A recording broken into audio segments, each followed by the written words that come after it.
All right, let's I prefer the take cats. two. Take two. So we're talking about group policy today. We're going to be talking about some GPO settings that can expose your environment. We'll be talking about some best practices, and we have Matt Warner here from Blumira. He is the CTO and co-founder. Thank you so much for joining us, Matt. Can you talk briefly about what your background is and how you got started with security? Sure, yes. Hi, I'm Matt Warner, CTO and co-founder of Blumira. My background is largely in software engineering as well as offensive and defensive security.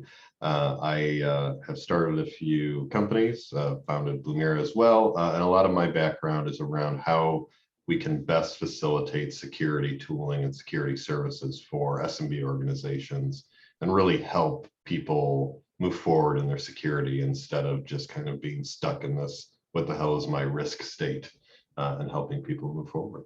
Awesome. Well, we're very happy to have you join. So thank you so much. And we've also got a special guest, Brien Posey. He is a Microsoft MVP. He's written a lot of books on the subject of Microsoft administration and is a renowned IT expert. So thank you so much for joining us, Brien.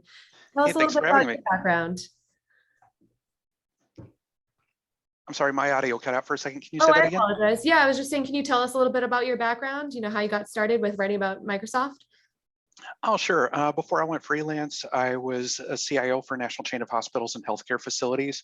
I used to be in charge of computer operations for the United States Department of Defense at Fort Knox. And I've worked as a network admin for some of the largest insurance companies in America. Since that time, I've written roughly about 60 books, give or take. I kind of lost count somewhere along the way. And I've also spent the last 6 years training to be a commercial astronaut.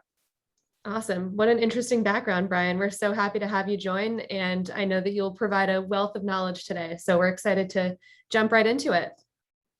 All right. So first of all, what is group policy? Brien, can you explain briefly, what group policy is and how that relates to a Windows environment? Yeah, absolutely. A group policy in its purest form is just a collection of settings. Now, group policy is often regarded as a security tool, but it's really a lot more than that because group policy is adjusted through something called the group policy editor. And that's really just a front end to the Windows registry.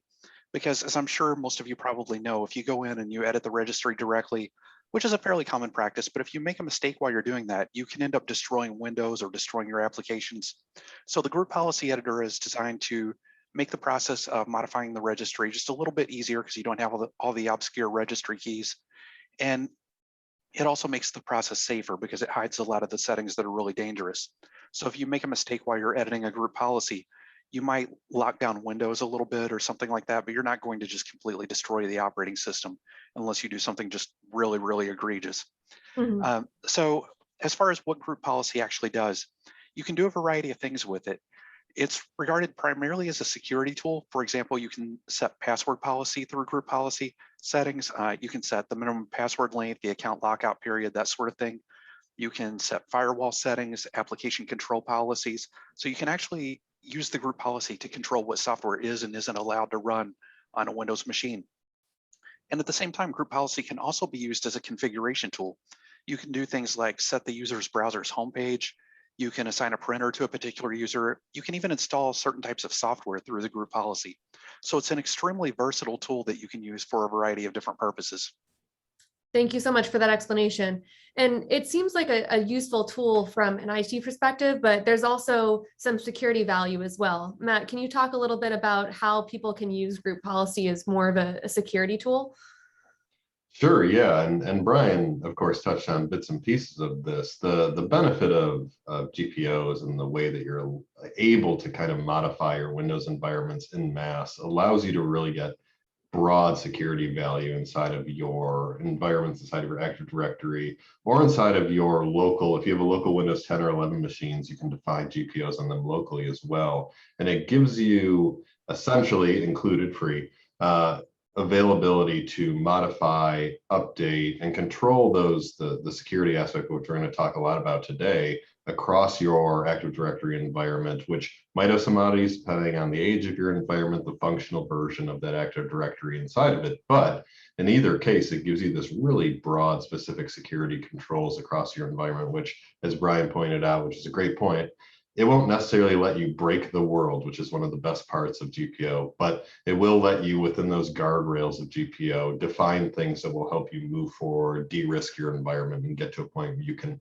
feel more secure across your environment, which again, we'll touch on a number of those things today, I think. Yeah, and here at Blumira, we're all about, doing more with less. So it seems like group policy is an example of that. And Matt, we always recommend here at Blumira that our customers enable Sysmon. Can you talk briefly about how, combining Sysmon and group policy can be beneficial? Yes. I probably should pay more attention. Look at the slides. Yeah, so Sysmon, we push really hard here at Blumira on Sysmon as it pertains to allowing people to get better visibility out of their environment. And you can do that with Sysmon, but if you combine it with GPO, you can get really incredibly broad visibility into your environments, because GPOs are going to let you modify your advanced audit settings across your environment. You're able to actually start deriving things like process spawn visibility, how people are actually connecting and loading files inside of your environment, and what more is being derived out of your, depending if you use Kerberos or NTLM and your authentication mechanisms. There are advanced audit schemes that you can apply across your environment that lets you get much more visibility into your environment. And we'll talk about Logmira a little bit later, but if you combine the two, Sysmon as well as advanced auditing utilizing GPOs, you can get to a point where you might generate a good number of logs, but they will allow you to get really in-depth visibility into that environment and let you get to a point where you can actually look back, do investigations, and looking forward, be able to do that behavior-based detection, which is always really where all of us are trying to get to. How can we get behavior-based detection? How can we know that ransomware is coming? How can we make sure that attacker gets caught ahead of time? And really the best case is, as Erica said, how can we do that for free? We already spent all this money getting AD in place. We already spent all this money getting licensing in place for Windows. How can we do the rest of it? And what's the cheapest for us that also de-risks us as well? Because I think that's what all of us love from an operational point of view. Low cost of goods, high value for what we're getting out of it. Exactly. That's a really great point. When you work in IT, you're just trying to, do, like I said, do more with less. So both Sysmon and group policy are great examples of tools that allow you to do that. So we talked a little bit briefly about, group policy won't let you necessarily break the world, as you said, Matt, but, there are some challenges that you can expect with it. Matt, can you talk a little bit about, what those challenges are, like specifically those last two bullets in regards to those mixed domain issues and the security risks? Sure, yeah. Mixed domain is starting to go away, thankfully, but you will still see issues around, like if you're at a functional, if you've grown through legacy and you're still like functional 2008 Active Directory and you're adding in new new Windows servers into your AD, you can start to see issues where you'll have issues deploying out to these newer servers. Additionally, you get some oddities when it comes to scheduled tasks and mixed version domains as well, that are just good to check out for. I know I had a conversation the other day with a customer where they were having issues getting task schedulers to spawn on 2019, being scheduled by 2012 R2. And there are just some oddities that you can run into where it can make GPOs seem just broadly infuriating to deal with, where you're like, well, why wouldn't this work? This should obviously work. And it's always good to check out for any sort of mixed version, mixed domains, any sort of, especially older functional domains.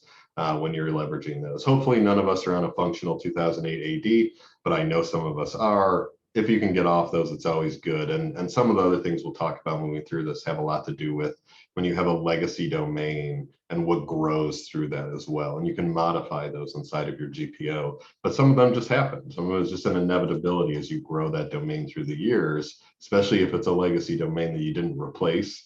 These kind of things can kind of grow with you. And that kind of quickly pivots into that security risk, where if you are resolving a situation where you have mixed domain because you have an older functional, you can result in those situations where you have like LM hashing is allowed and LM authentication is allowed. It can result in those situations where you're allowing old SMB authentication that you could have disabled through GPO, where a newer Active Directory domain would by default have these things marked as off.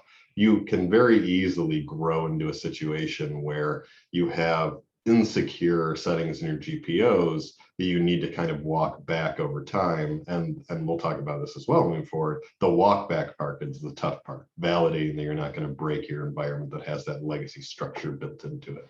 Right. And I assume that legacy structure is kind of points that first bullet of getting disorganized and getting out of hand quickly. Brien, can you talk to that? Have you had any experience in group policy where, it's just kind of a monster of a program and you're struggling to kind of keep that under control? Oh, absolutely. The thing about group policy is it can be applied at a lot of different levels. It's easy to think of group policy as being specific to the Active Directory, and it is, but you can also apply group policy locally on a Windows endpoint. Things like Windows 10, Windows 11, and even most of the older Windows versions support local group policy. And within a group policy, settings can be applied at the user level or at the computer level, meaning that some policies are specific to anybody who logs onto that computer. Other settings are specific to a particular user. So you have settings that can be applied at the local computer level, but also at the Active Directory level. And those Active Directory level settings can be applied at the site level, the domain level, or the OU level. And you can even have nested OUs with group policy settings within each. So when you figure that group policy settings can be applied at 4 different levels and they can be split among computer and user policies, it's very easy to end up in a situation where you've got the same policy setting being applied multiple times at multiple locations within the group policy hierarchy. Where problems start to come into play is when you have contradictory settings. Maybe, for example, a local computer has a setting in place that sets the minimum password length to 8 characters, whereas a domain level policy sets the minimum password length to 12 characters. Well, that's an example of a contradiction. And the way that that contradiction is resolved is in the way that Windows applies the various settings in a very specific order. So thankfully, there is a tool that's been baked into the group policy editor since the days of Windows 2000. And you can use that tool to find the resultant policy.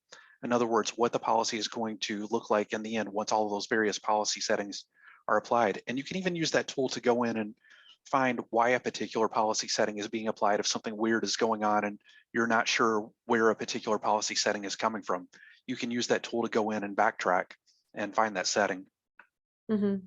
Yeah, those are all great points. And it seems like, group policy can quickly become very frustrating to deal with. With this webinar, we'll be talking of some ways that you can handle that. And if you do have other challenges that we haven't mentioned that you're dealing with in group policy, feel free to put those in the chat and we can try to address those later on. We'll have a Q&A session at the end.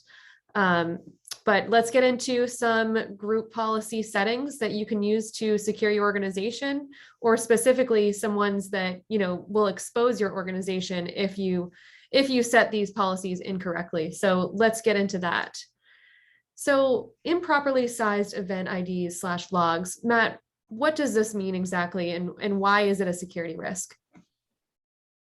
Yeah, this is an interesting one, and it really depends on how your environment is shipping logs, what kind of visibility you want in your environment, and really what's best for your environment. And often what we see, especially as we go into organizations, is that they haven't changed the default sizing, the amount of logs that can be on each host, which can result in loss of logs locally if you aren't shipping those logs immediately. Or they haven't really enabled the required either GPO, either local or inside of AD, to give you that visibility into your environment. And these are things that can happen over time. We've seen situations where we've gone into organizations and maybe 2 or 3 years ago, they shut off MTLM auth logs because they just didn't have enough bandwidth in their SIM. They just couldn't deal with it. So they were going to shut it off because they didn't want to deal with the auth logs, but they wanted the failed auth logs.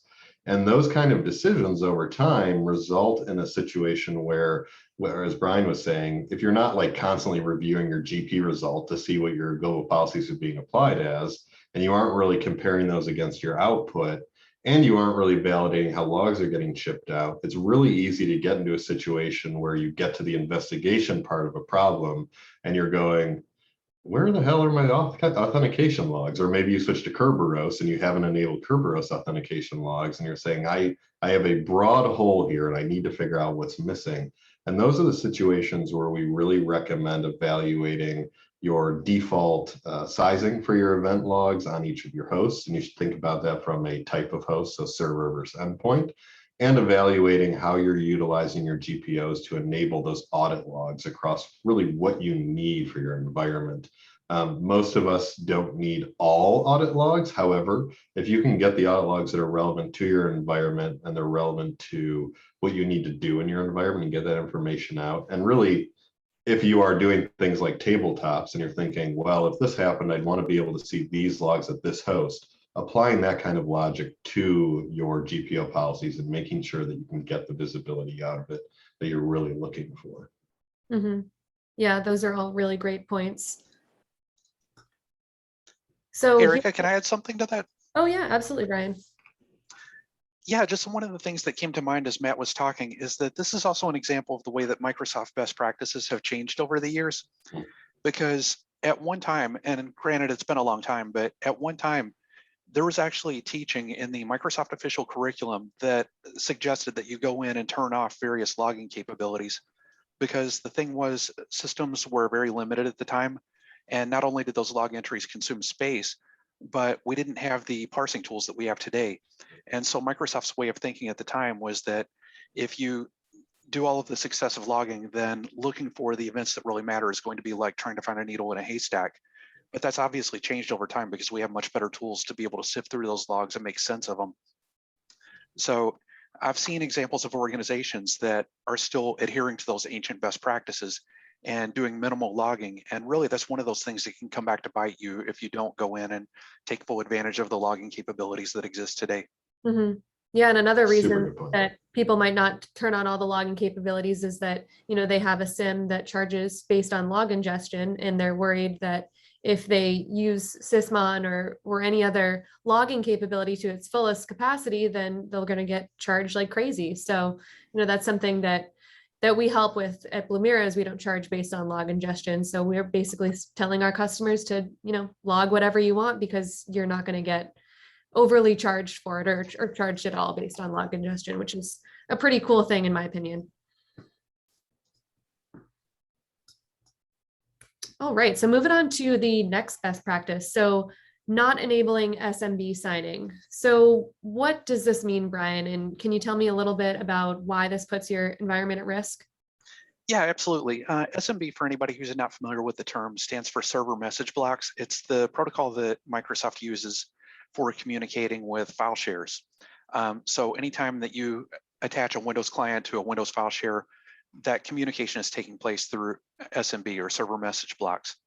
Now, a man-in-the-middle attack is a particular attack where an attacker reroutes traffic so that it passes through them and they can intercept traffic en route and monitor that traffic.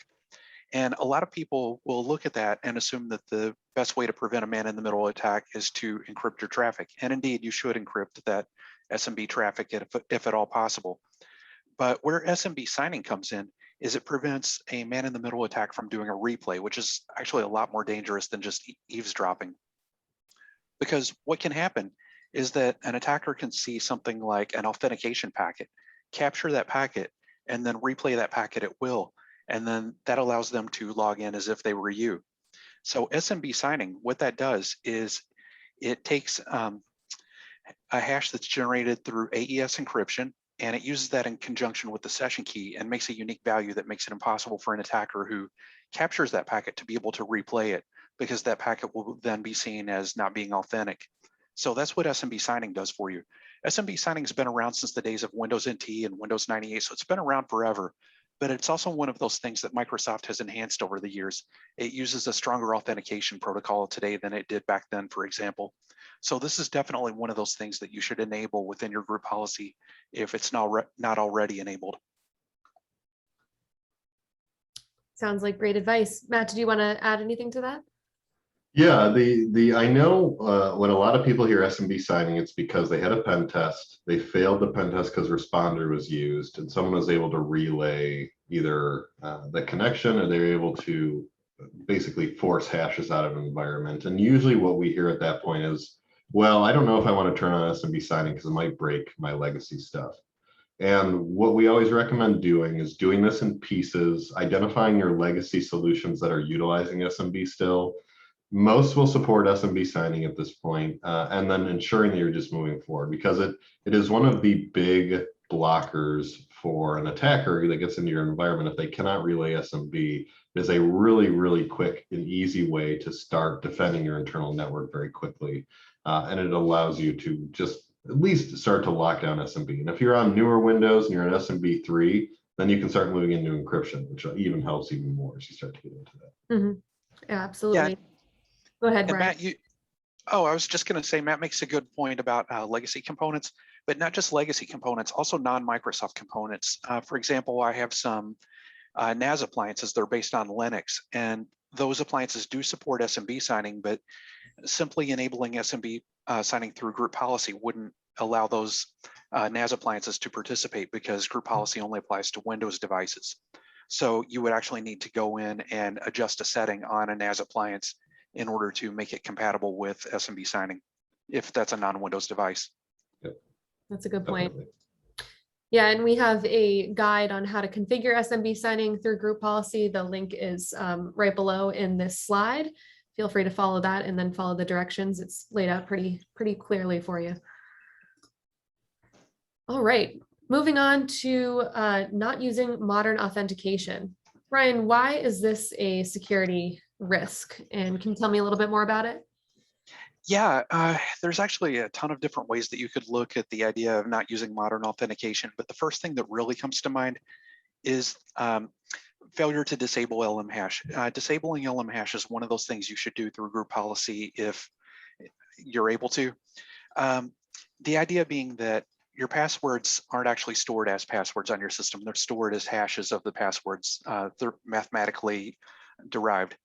And the problem with that is that on older Windows builds, there are poisoning techniques in which a rogue server can trick a Windows device into sending a hash to that device as a way of capturing that hash, which can then be used essentially as a password. So Microsoft actually caught onto this quite a ways back, and back in the days of Windows Server 2008, they actually put a default setting in place to keep Windows from being able to be tricked into sending an LM hash across the internet. So that's something that a lot of people don't think that you really have to worry about today. The trick goes back to something that Matt was talking about earlier, is those mixed domain environments.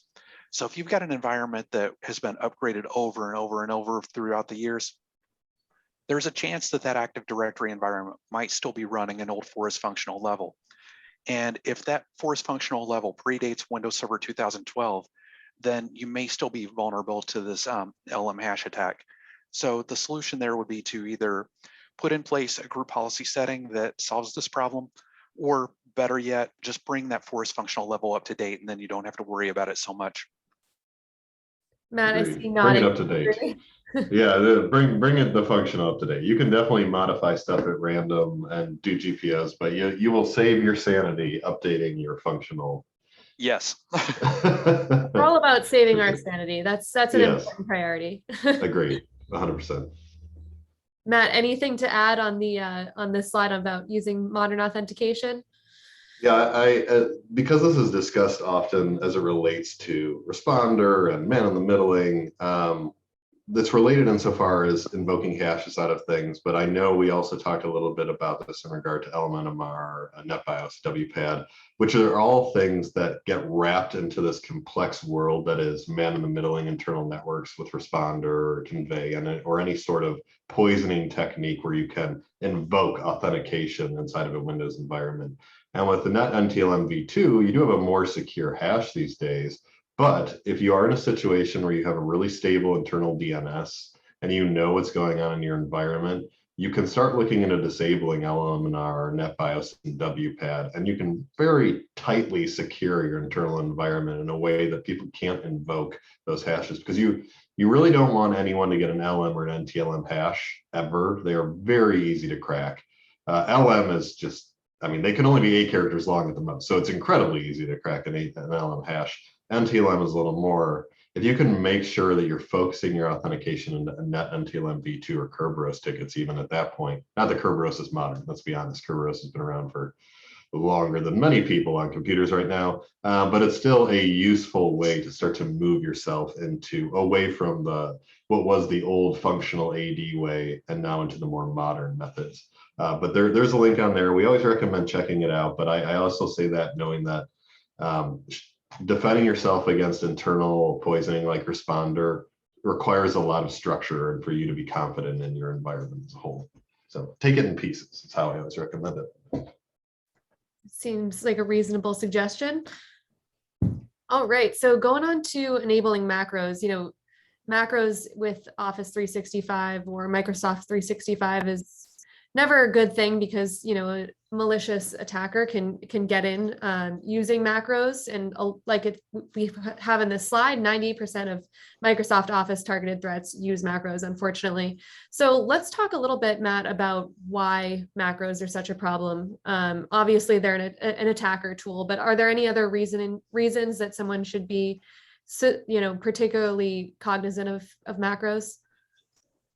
Sure, yeah. So macros, and this only grows over time. And over this past year I can't remember the name of the vulnerability. I know Eric and I wrote it up, where it was a non-macro Office attack. The macro and the protected view components inside of Microsoft Office, which are both GPO-able. I don't know if that's a verb, but we'll go with it. GPO-able things inside of the environment. They are very large attack surfaces. When you start talking about ransomware, when you start talking about Emotet, if we think back to the glorious days of banking Trojans, almost all of these were derived from Microsoft Office targeted threats or related. Now, there are, of course, these segments that are RDP derived attacks from public RDP, or your classic like Exchange attacks or related to your border DMZ attacks. But anything that's not infrastructure attacks, which is going to be, I would say 15-20% of it, is going to be related to macro-based attacks. If you're in a situation where you do not require macros locally, do not allow them. Just do not allow them. It will make your life a lot easier. Make sure protective view is being used, and do as much as you can from an Office perspective to lock them down, because you really don't want to have a situation where your employees have to make the right decision. It's never a good idea to put it on the end user to require them to make the right decision, because they won't, and that's not their fault. It's just the way it goes. So the way that you can support them is by ensuring protected views there, ensuring they're trained, ensuring that they know what macros are and how they work. And if you can, disabling macros for those OUs that don't need to use them. Your tech support probably doesn't need, help desk probably doesn't need them. Your accounting team might need them. And if they do, you can structure your GPOs across those OUs, across those segments of your AD to say, these people can use them, these people can't. Then you can work with your detection vendor to say, well, we know we want to monitor when macros are being used in this segment. And you can start to tightly de-risk your environment at that point. Yeah, that makes a lot of sense. Go ahead. I just wanted to make sure, because I know that Brien had noted this.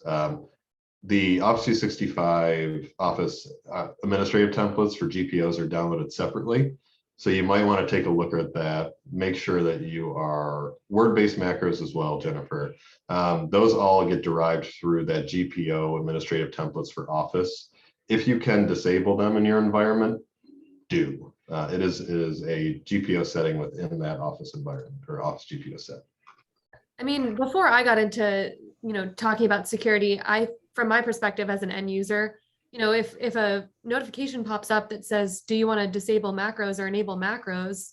I'm not going to realize what the security impact of that would be. So definitely makes sense to not give your end users that option. They're probably not going to educate themselves on what that exactly is and what sort of attacks can come of it. So yeah, Word and Excel have the same problems. PowerPoint technically also has macros, although people don't think about it very often, but they are in there. They all present an attack surface, and just as much as it pertains to that protected view, which I can't remember the name of that exploit, but it was earlier this year. That was the same situation.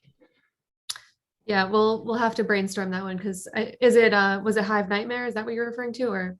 It wasn't Hive Nightmare. It was the one where it was the external, like there was the file you hosted externally, and it would pull that down and execute the file, and it would execute in a way that it shouldn't have been allowed. But I can't remember the name of it.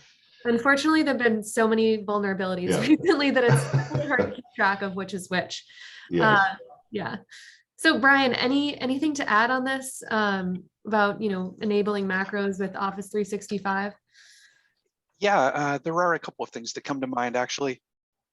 The first thing with regard to macros being dangerous, I will absolutely second that. I've seen this happen in real life. One of my first IT jobs, I was working for a large insurance company, and we had a rogue employee there that was basically sabotaging IT systems at every opportunity. And by the time IT actually caught on to what was going on and started looking into how it was being done, this person was actually using macros as a hacking tool. Granted, the security controls didn't exist back then that exist today, and it was, I believe, WordPerfect rather than Office, but it was still the same basic concept. They were using macros to do all kinds of damage, so it can absolutely be done in the real world. Another thing that comes to mind is just going back to what Matt said.